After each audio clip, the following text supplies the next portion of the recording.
برسوں پہلے میری بیٹی جس گلی سے اغوا ہوئی تھی، ہر سال اسی دن اس گلی میں جاتی مگر خالی ہاتھ لوٹ آتی۔ ایک روز کسی نے کہا، تمہاری بیٹی اب بھی زندہ ہے اور اسی شہر میں ہے۔ میں پھر اسی گلی میں ہر روز جا کر کھڑی ہو جاتی۔ ایک روز بینچ پر بیٹھ کر بیٹی کو یاد کر کے رو رہی تھی کہ وہاں ایک پرچی ملی جس پر لکھا تھا، اپنی بیٹی سے ملنا چاہتی ہو تو کل اسی شام قبرستان کے ویرانے میں اکیلے چلی آنا۔ اگلے روز ہی میں خوشی خوشی قبرستان کے پچھلے سائڈ ویرانے پر گئی تو چیخ نکل گئی۔ ایک بوڑھی عورت جو ننگے پاؤں بکھرے ہوئے بالوں کے ساتھ لڑکھڑاتے ہوئے قدموں کے ساتھ گلی میں ادھر ادھر دیکھ رہی تھی، جسے دیکھ کے صاف لگ رہا تھا کہ اس کا تعلق کسی خانہ بدوشوں کے قبیلے سے ہے۔ ان کا وہ روایتی سرخ لباس جو ان کی تمام عورتیں زیب تن کرنا اپنا فرض سمجھتی ہیں، وہ گھیرے دار فراک جس کے نیچے ہر عورت چوڑی دار پاجامہ پہننا پسند کرتی ہے، بازو سفید چوڑیوں سے بھرے ہوئے تھے۔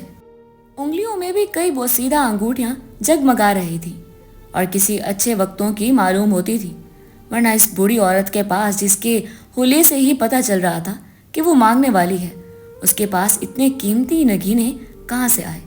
پیروں میں پائل، ہر طرف شور برپا کیے ہوئے تھی کہ جیسے اس نے مردوں سے بھی مقابلہ کیا ہوا ہو کہ وہ ان کو جگا کر رہے گی۔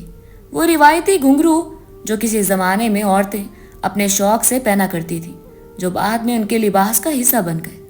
بہت دیر گلی میں گھومنے کے بعد جب اسے کوئی راستہ معلوم نہ ہوا تو وہ ارد گرد نظریں دوڑاتے ہوئے بے بسی سے رونے لگی۔ وہ جو پرجوش ہو کر اس گلی میں داخل ہوئی تھی، لڑکھڑاتے ہوئے قدموں کے ساتھ وہیں نیچے بیٹھ گئی۔ اس کی چیزیں سر سے اتر گئیں اور وہ بوڑھی عورت بکھرے بالوں کے ساتھ ہچکیاں لے کر رونے لگی۔ بہت سے لمحے یادیں بن کر اس کی آنکھوں کے سامنے گزرنے لگے۔ وہ بے بسی سے انہیں ایسے دیکھتی جیسے سب کچھ سچ ہو۔ وہ کسی خواب کی کیفیت میں بیٹھی ہوئی تھی، ورنہ دوپہر کے اس وقت جب کوئی جوتے کے ساتھ باہر نہیں نکلتا، ایسے میں وہ بوڑھی اپنی پھٹی ایڑیوں کے ساتھ بغیر جوتوں کے اس تپتی ہوئی فرش والی گلی میں کئی چکر لگا چکی تھی۔ اس کی بوڑھی آنکھوں میں کیا کچھ نہیں تھا، کئی کہانیاں بغیر انجام کے جگمگا رہی تھی۔ وہ بے بس اور مجبور تھی، ورنہ اپنے قبیلے کو چھوڑ کر کون ایک گلی میں بھٹکتا رہتا ہے؟ کوئی اسے کھانا دیتا تو جھٹک دیتی، نہ جانے وہ ساری رات کہاں گزارتی۔ دن ہوتے ہی وہ پھر اس گلی میں چکر لگانا شروع کر دیتی۔ کسی بوسیدہ یاد کے سہارے اسے آج بھی یہ گلی اچھے سے یاد تھی، اور اس میں ہونے والے حادثے نے تو اسے بالکل ہی ذہنی طور پر مفلوج کر کے رکھ دیا تھا۔ اس کا نام کندن مائی تھا، اپنے ہی نام کی طرح وہ بھی بڑی مختلف ہے۔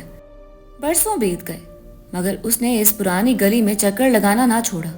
جب وہ جوان تھی تو لوگ اس کی طرف بڑھے اور اپنی طرف مائل کرنا چاہا، مگر وہ بوڑھی تو کسی اور کے انتظار میں وہاں آیا کرتی تھی۔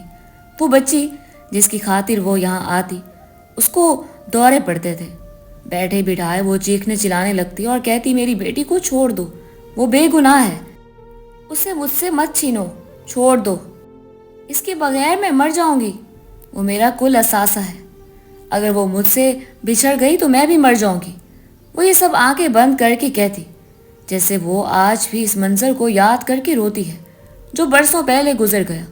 اس حادثے میں موجود تمام لوگ آگے بڑھ گئے مگر وہ بوڑھی عورت اس گلی میں اکیلی رہ گئی۔ وہ ایک گلی جس کے ایک طرف کوڑے کا ڈھیر ہے تو دوسری جانب ایک سرکاری سکول جو ایک عرصے سے بند ہو گیا ہے۔ وہاں دن کے وقت کوئی نہیں جاتا اور وہ بوڑھی عورت وہاں رات کو جانے کی بھی ہمت رکھتی ہے۔ وہ بہادر ماں جو 15 برس گزر جانے کے بعد بھی اپنی بیٹی کو نہیں بھولی، وہ آج بھی اس گلی میں اس کا انتظار کرتی ہے۔ جوانی کے دنوں میں وہ اپنے ماں باپ کے ساتھ گھر جا جا کر چوڑیاں بیچا کرتی تھی۔ وہ اتنی خوبصورت تھی کہ اس کی ماں ہمیشہ اسے گھونگھٹ میں رکھتی تھی تاکہ کسی کی بری نگاہ نہ پڑ جائے، مگر نصیب خوبصورتی کا محتاج نہیں ہوتا، اس لیے نصیب میں جو لکھا ہو وہ ہو کر ہی رہتا ہے۔ وہ خوبصورت لڑکی جو ابھی تازہ کھلے ہوئے پھول کی طرح تھی، اسے ایک روز مسل دیا گیا۔ کندن بی بی کا نام اس کی والدہ نے چاندنی رکھا۔ جب وہ پیدا ہوئی تو اتنی خوبصورت تھی کہ اس کی ماں کے منہ سے بے اختیار نکلا کہ یہ تو چاند کا ٹکڑا ہے۔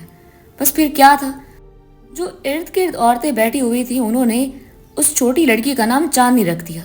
वहां बैठी 5 औरतों में से एक बोली, तुम्हारी बेटी बहुत खूबसूरत है, तुम इसे काले साए से दूर रखना, ये ना हो कल को कुछ। अभी उस औरत ने आधा जुमला बोला था जब चांदनी बीवी की माँ फिरोजा बोल उठी, ये क्या कह रही हो तुम? दोबारा मेरी बेटी के लिए ऐसे अल्फाज निकाले तो मैं मुंह तोड़ दूंगी। और तुमने मेरी बेटी की पैदाइश पर इस काले साए का नाम कैसे लिया? तुम नहीं जानती कि जब इस काले साए को याद किया जाए तो वो हाजिर हो जाता है। उसने कितने ही लड़कियों की जिंदगियां बर्बाद कर दी हैं। नहीं मालूम कि वो बच्चियां कहाँ गई, जमीन खा गई या आसमान निकल गया। मेरी बेटी की पैदाइश पर तुम खुशियां तो मना नहीं सकती, मगर इस बात का जिक्र मत करो वरना मैं तुम्हारी जान ले लूंगी। फिरोजा की बात सुनकर उसकी सहेली अफसुर्दा हो गई। उसने भी दाई को यही कहा था कि वो अपनी बेटी की हिफाजत अपनी जान से भी बढ़कर करे, मगर फिर वही हुआ। वो काला साया एक राज की तरह उसके घर में दाखिल हुआ और बगैर अफशां हुए वहां से निकल गया। वो सारी जिंदगी अपनी बेटी को ढूंढती रह गई। इस कबीले की औरतें बेटी पैदा होने पर डर जाती थी, क्योंकि वो जानती थी कि उनकी बेटियों के साथ भी वही होगा जो उनके साथ हो चुका है। माएँ बेटियों की पैदाइश पर रोती थी और किसी को खबर ना होने देती थी कि उनके घर बेटी पैदा हो गई है। बेटी को ऐसे छुपा कर रखती जैसे कोई कीमती जेवर हो। फेरोजा ने भी बेटी को बहुत मोहब्बत से पाला। उसकी परवरिश इतने अच्छे तरीके से की कि वो बाकी लड़कियों में खूबसूरती की वजह से तो मुमताज थी ही, अब खूबसूरती के साथ सीरत भी विरासत में मिली थी। 15 साल की लड़की जिस पर हुस्न की हद खत्म होती थी, सफेद रंगत और उस पर काली बड़ी आंखें जो हर वक्त मुस्कुराती रहती, लंबे कमर तक आते हुए बाल जो किसी को भी अपनी तरफ माइल करने के लिए काफी थे। कद काट में भी वो अपनी माँ से लंबी थी, लेकिन उसकी माँ घूंघट नहीं करती थी, अलबत्ता खुद को चुनरी से छुपाए रखती। चांद बीबी कभी भी घूंघट के बगैर घर से ना निकली। उसके माँ उसे 7 पर्दों में छुपा कर रखती। वो इतनी लाजवाब थी कि उसकी खूबसूरती हर चीज से छलकती। उसकी आवाज इतनी खूबसूरत और सुरीली थी, जिसके घर में भी चूड़ियां बेचने जाती वहां लोग उसका गाना बार बार सुनने की फरमाइश करते। कई औरतों ने उसे कहा कि हम तो औरतें हैं, हमारे सामने तो बेटी को पर्दा मत करवाया करो, लेकिन फेरोजा ना मानी। वो जानती थी ये दुनिया बड़ी बेरहम है, ये ना हो कि एक छोटी सी गलती उसकी बेटी को उस काले साए के करीब कर दे। वो साया जो बच्चियों को न जाने कहाँ ले जाता था। माएँ उस काली परछाई के पीछे भागती रहती थी और बच्चियां लौट कर वापिस नहीं आती थी। जब लोगों में चांद बीवी का नाम बनने लगा तो फेरोजा खौफजदा हो गई। उसे ख्याल आया क्यों ना बेटी का बयां रचा दूं। उससे अच्छा है वो अपने घर की हो जाएगी तो मुझे भी उसकी परेशानी नहीं होगी। बस फिर क्या। फेरोजा ने अपनी बहन से दरख्वास्त की कि वो अपने बेटे की शादी उसकी बेटी से तय कर दे। उसकी बहन नूर का बेटा चांद बीबी उर्फ कुंदन से 2 बरस छोटा था, मगर क्योंकि मर्द था इसीलिए उसकी जिसामत थोड़ी बड़ी थी, तो वो कुंदन के बराबर का ही लगता था। चांद बीबी को कोई एतराज नहीं था और फेरोजा को खौफजदा देखकर उसकी बहन भी डर गई थी।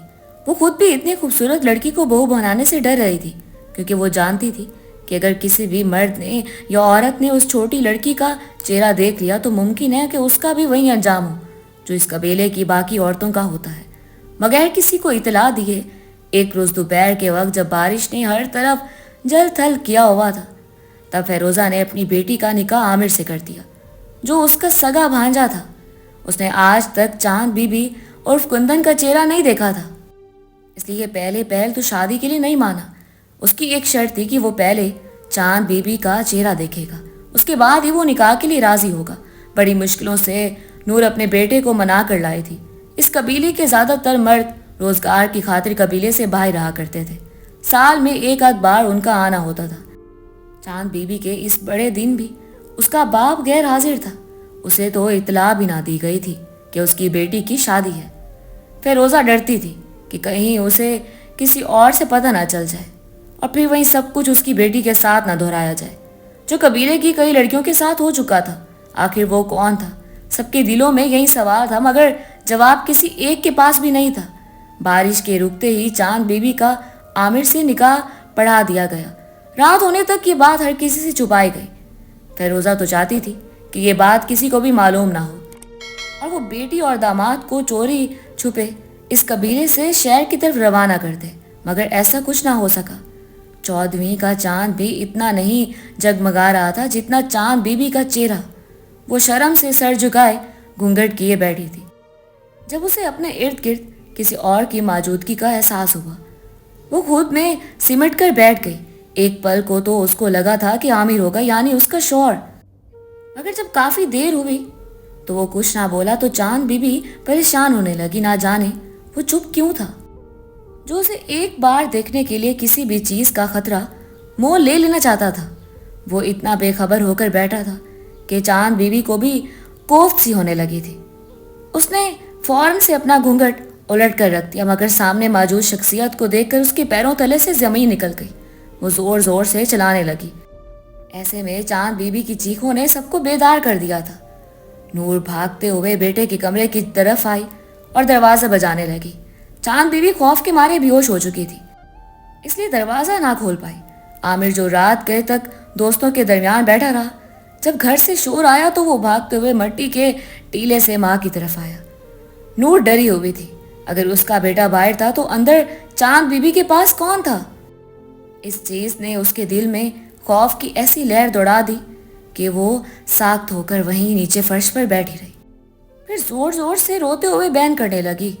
आमिर ने माँ को देखा तो नजरअंदाज करके नई नवेली दुल्हन के कमरे का दरवाजा पीटने लगा। जब दरवाजा ना खोला गया तो मजबूरन उसे तोड़ना पड़ा। अंदर गए तो चांद बीबी कमरे में मौजूद नहीं थी, अलबत्ता कमरे की खिड़की खुली हुई थी। वो खिड़की जिसमें से कोई इंसान आसानी से अंदर और बाहर भी जा सकता था। आमिर की आंखों से एक आंसू का कतरा बेमोल होकर गिर गया। उसने जल्दी से कुल्हाड़ी उठाई और खिड़की से कूद गया और जोर जोर से चांदनी बीबी को बुलाने लगा। उसके दोस्त जो घर के पास ही बैठे हुए थे, वो आमिर की आवाज सुनकर फौरन उसकी जानिब दौड़े। उन सब ने चांद बीबी को तलाशना शुरू कर दिया था। तभी एक टीले के पास अपने होशो आवाज से बेगाना वो बेसुध पड़ी हुई दिखी। चेहरे पर वही खराशें और चाकू का छोटा सा गर्दन पर निशान जो हर उस लड़की के गर्दन पर होता, जो उस काले साए के जेरे असर आ जाती थी। जैसे कबीले वाले आसेब कहा करते थे। आमिर जोर जोर से रोने लगा। उसके दोस्तों ने बड़ी मुश्किल से उसे संभाला, चांद बीबी को उठाया और उनके घर छोड़ आए। फैरोजा का डर सच साबित हुआ। 15 साल उसने अपनी बेटी की हिफाजत खुद से भी ज्यादा की थी, मगर शादी वाली रात ही उसके साथ वो हो गया जो किसी ने सोचा भी ना था। फैरोजा को मालूम हुआ तो वो नंगे सर और नंगे पैर घर से भागते हुए नूर के घर पहुंच गई, जहां वो बहन कर रही थी, रो रही थी और चीखों की आवाज ने उस मामूली सी झोंपड़ी को हिलाने पर मजबूर कर दिया, जैसे जलजला आ रहा हो और कयामत टूट पड़ी हो। हाँ, वाकई फैरोजा के सर पर कयामत टूट पड़ी। जब उसने बेटी की हालत देखी, उसके साथ भी वही हुआ था। गर्दन पर निशान और बाजू पर किसी जानवर के काटने का निशान। वो डर गई और रोने लगी। शायद वो अपनी बेटी की हिफाजत ना कर पाई थी कि आज उसे ये दिन देखना पड़ा था। उसने बगैर कुछ कहे अपनी जान ले ली। नूर अपनी बहन को अपने सामने मरते हुए देखती रही। उसकी बहन ने खुदकुशी कर ली थी। चंद साल कब जब उसके साथ ये हुआ था, तब भी फैरोजा ने खुदकुशी करने की कोशिश की थी, मगर उस वक्त उसके शौहर ने उसे बचा लिया था। मगर अब वो बेसहारा थी, इसलिए मौत ने उसे अपने गले लगा लिया। नूर ने इस बात का बेड़ा उठा लिया कि वो अब चांद बीबी का ख्याल अपने से ज्यादा रखेगी। उसने किसी तरह चांद बीबी को मजबूर किया कि वो जिंदगी की तरफ वापस लौट आए, और उसमें आमिर ने उसका भरपूर साथ दिया। रोजगार के सिलसिले में भी वो इस कबीले से बाहर नहीं गया, बल्कि उसे जो काम यहाँ मिलता वो चुपचाप कर लिया करता था। उसके कई साथी शहर जा चुके थे, मगर वो नहीं जाना चाहता था। वो एक बार अपनी गफलत का नतीजा देख चुका था, अब दोबारा जाकर अपनी जात का तमाशा नहीं बना सकता था। इन दिनों आमिर को किसी ने कत्ल कर डाला। नूर ने तो जवान बेटे की लाश देखकर ही दम तोड़ गई। बाकी के गम सहने के लिए चांद बीबी अकेली रह गई। एक रात उसे फिर वही महसूस हुआ जैसे उसके अलावा भी कमरे में कोई है। तब उसके पेट में एक बच्चा भी था। वो हड़बड़ा गई, जल्दी से दिया रोशन करना चाहा, मगर उससे पहले उसके सर पर डंडे से वार कर दिया गया। भारी होते सर के साथ जब उसे होश आया, खुलती बंद होती आंखों के साथ उसने देखा तो एक अनजान इलाके में किसी और की झोंपड़ी में वो पड़ी हुई थी। अब की बार उसने खौफ के मारे चीखें नहीं मारी, बल्कि पास पड़े हुए चाकू को अच्छे से पकड़ लिया और आने वाले का इंतजार करने लगी। उससे पहले कि वो काला साया अंदर दाखिल होता और उसे दबोचता, उसने फौरन चाकू से वार किया। उस काले साये की चीखें हर तरफ बुलंद हो रही थी और उसकी चीखें सारे जंगल को हिलाकर रख चुकी थी। वो सहरा का वीरान इलाका ऐसे ही चीख उठा था। चांद बीबी बगैर पीछे देखे भागती रही, यहाँ तक कि वो शहर पहुंच गई। सारे अपने बिछड़ चुके थे। वाहिद सारा उसके पेट में पल रहा था और उसे उसी के आने की उम्मीद थी जो उसे इंसाफ दिलवाएगा। चंद महीने एक कूड़े के ढेर के पास गुजारने के बाद उसने एक बेटी को जन्म दिया था जो हूबहू उसके जैसे थी, खूबसूरती की आला मिसाल। उसने बेटी को देखते ही काला टीका लगाया और खुद में ऐसे भेंच लिया जैसे कोई छीन कर ले जाएगा। वो चाहती थी कि उसे कोई झोपड़ी मिल जाए जहाँ वो आसानी से रह सके, या फिर कोई घर जहाँ वो मुलाजमा बनकर सुकून की जिंदगी गुजारे। तभी उसे सफिया खातून मिली जो पास में मौजूद बड़े बंगले में काम करती थी। वो हमदर्दी के तहत चांद बीबी को अपनी झोंपड़ी में ले आई। वो एक जरूरतमंद खातून थी। शौहर एक्सीडेंट में वफात पा चुका था और बच्चे थे नहीं। वो कब से चांद बीबी को कूड़े के पास बैठा हुआ देख चुकी थी। कई बार हमदर्दी के तहत उसके पास भी गई थी, मगर चांद बीबी के रवैये ने कभी भी उससे घुलने मिलने ना दिया। चांद बीबी डरती थी उस काले साये से जिसने कईयों की जिंदगी बर्बाद की थी। उसे लगा वही काला साया उसका पीछा कर रहा है, मगर वो तो एक औरत थी, एक मासूम औरत जो उसका हर मुश्किल में साथ देने को तैयार थी। इस तरह सफिया बेगम ने चांद बीबी का एतमाद जीत लिया। वो दोनों सहेलियां बनकर एक साथ रहने लगी। चांद बीबी उसके घर में मुलाजमा के तौर पर काम करने लगी। एक रात तेज बारिश की वजह से वो अपनी झोंपड़ी तक ना जा सकी तो मालकर ने उसे कह दिया कि वो आज रात यहीं रुक सकती है। इस रात जो उस बड़े बंगले में गुजारी वो कयामत की रात थी। 5 बरस बाद उसे वहीं काला साया दिखा था। उसने जल्दी से अपनी बेटी को अपने सीने में दबोच लिया, ऐसे जैसे कोई छीन कर ले जाएगा। एक अनजाने खौफ ने माँ को गहरी नींद से जगा दिया था। तभी उसकी बेटी भी किसी के इशारों पर चलती हुई खिड़की से कूद गई। उसे कुछ भी ना हुआ और फिर वहां से वो चलते हुए ना जाने किस सिमत निकल गई। चांद बीबी बेटी के पीछे भागने लगी। उसे लगा कोई बुरा ख्वाब है, मगर ये तो हकीकत थी। उसकी बेटी उसी पुराने स्कूल वाली गली में जाकर कहीं गायब हो गई। चांद बीबी रोने लगी, चिल्लाने लगी और बेटी को आवाजें देती रही, मगर वहां कोई भी नहीं था जो उसकी बात सुन सकता। बारिश में भीगती हुई एक नईफ सी औरत हाथ में एक पुराना थैला उठाए शहर की सुनसान गलियों में भटक रही थी। वहीं चांद बीबी जो अरसा पहले अपनों से बिछड़ गई, चेहरे पर मट्टी, फटे हुए कपड़े और आंखों में एक अनकही दस्तान की परछाइयां। हर गुजरने वाले इंसान को देखकर वो रुकती, जैसे किसी को पहचानने की कोशिश कर रही हो, मगर हर बार मायूस होकर आगे बढ़ जाती। बरसों पहले उसकी बेटी को इसी गली से छीना गया था और आज इतने बरसों बाद किसी ने खबर दी थी कि वो बेटी अब भी जिंदा है। दिल की धड़कनें बेकाबू थी, मगर रास्ते अंधेरों में गुम हो गए थे। अचानक एक कोने से एक मानूस सी आवाज आई, अम्मा। औरत ने आंखों में आंसू लिए पीछे मुड़कर देखा, मगर वहां सिर्फ एक बिल्ली बैठी थी। उम्मीद और हौसलों के दरमियान जंग जारी थी। थक हार कर वो एक सुनसान बेंच पर बैठ गई। जैसे ही उसने सर झुकाया, एक पर्ची उसकी गोद में गिरी, जिस पर सिर्फ इतना लिखा था, अगर बेटी को पाना चाहती हो तो कल रात 12 बजे कब्रिस्तान के पुराने दरख्त के नीचे आना अकेली। बेटी की खातिर वो वहां जाने को भी तैयार हो गई। सफिया बेगम ने उसे बहुत रोका। वो बूढ़ी हो चुकी थी, इसलिए चांद बीबी का हर वक्त ध्यान नहीं रख सकती थी। चलने फिरने से कासिर थी, इसलिए तो चांद बीबी अपनी मनमानी करती। लेकिन वो भी तो एक मजबूर माँ थी, जिसने अपनों को तो खोया, साथ में अपनी बेटी को भी खो दिया, जो महज 5 बरस की थी। उसे ऐसा महसूस हुआ जैसे कोई कुव्वत उसे अपने तरफ बुला रही है। वो डगमगाते कदमों के साथ कब्रिस्तान जा पहुंची। उस बड़े दरख्त के नीचे, जिसके नीचे कई कब्रें बनी हुई थी, वहां बड़ी कब्रों में एक छोटी कब्र थी, जिसे वो काफी देर घूरती रही। तभी हवाएं चलने लगी और सनसनीखेज माहौल ने उसे अपनी गिरफ्त में ले लिया। चांद की 14वीं रात में एक काला साया اس کے پیٹ پیچھے ابھرا، جسے دیکھ کر وہ ڈر گئی اور زور زور سے چیخیں مارنے لگی اور کہنے لگی، میری بیٹی مجھے واپس کر دو، نہیں تو میں تمہارا وہ حال کروں گی کہ تمہاری نسلیں یاد رکھیں گی۔ مگر وہ انسان تو نہیں تھا کہ اس کی نسلیں ہوتی، وہ تو ایک بھیڑیا تھا، ایک درندہ جو انسان کے روپ میں تھا۔ تبھی فضا میں ایک کہکا گونجا، تم میرا کچھ نہیں بگاڑ سکتی، جیسے اس قبیلے کی کوئی بھی عورت میرے سامنے ٹک نہیں سکی، مگر تم بہت ڈھیٹ ہو، تم زندہ رہی بلکہ ایک بیٹی کو بھی جنم دیا، تمہیں تمہاری بیٹی سے ملواتا ہوں۔ تبھی وہ سایہ ایک قبر کے پاس بیٹھ گیا، پورے قبرستان میں کہکے گونجنے لگے، اور پھر رونے کی آوازوں نے چاند بی بی کے کانوں کو ایسا منجمد کر دیا کہ وہ لڑکھڑاتے ہوئے قبر کو کھودنے لگی اور روتے ہوئے کہنے لگی، میری بیٹی کہاں ہے؟ وہ سایہ روتے روتے ہنسنے لگا۔ تبھی ایک دل خراش چیخ گونجی تھی۔ چاند بی بی نے چاقو سے اس کالے سائے پر وار کر دیا جو بھیڑیا کے لباس میں ان کے قبیلے کا سردار قابیل تھا۔ چاند بی بی تو اسی رات جان گئی تھی کہ کوئی اور نہیں ان کا سردار ہے، جو کالا سایہ بن کے ان کی عزتوں کا دشمن بنا ہوا ہے۔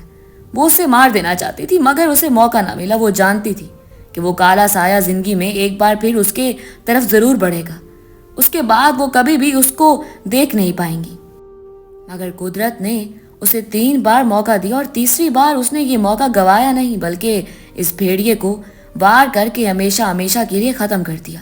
اس کا خون اپنی بیٹی کی قبر پر لگاتے ہوئے وہ عورت پاگلوں کی طرح ناچنے لگی۔ آج اس نے اپنی بیٹی کا انتقام لے لیا تھا اس درندے سے۔ وہاں سے مولوی کا گزر ہوا تو ایک عورت کو پاگلوں کی طرح ناچتے ہوئے دیکھ کر وہ دنگ رہ گیا۔ کسی غیر مری مخلوق کی موجودگی کو پا کر وہ وہاں سے خدا کا ذکر کرتے ہوئے مسجد کی طرف بڑھ گیا۔ صبح نہ تو عورت وہاں موجود تھی اور نہ ہی وہ قبر، البتہ ایک انسان کی لاش ملی تھی جسے برے طریقے سے ٹکڑوں میں تقسیم کر دی گئی تھی۔ چاند بی بی نے سب کا بدلہ لے لیا تھا۔ اسی خوشی میں وہ بیٹی کا غم بھول کر گلیوں میں ناچنے لگی۔ وہ بوڑھی کئی عرصے تک گلیوں میں ناچتے ناچتے ایک دن ایسا سوئی کہ پھر اٹھ نہ پائی اور اسے عزت و احترام کے ساتھ دفنا دیا گیا جہاں اس کی بیٹی کی قبر تھی۔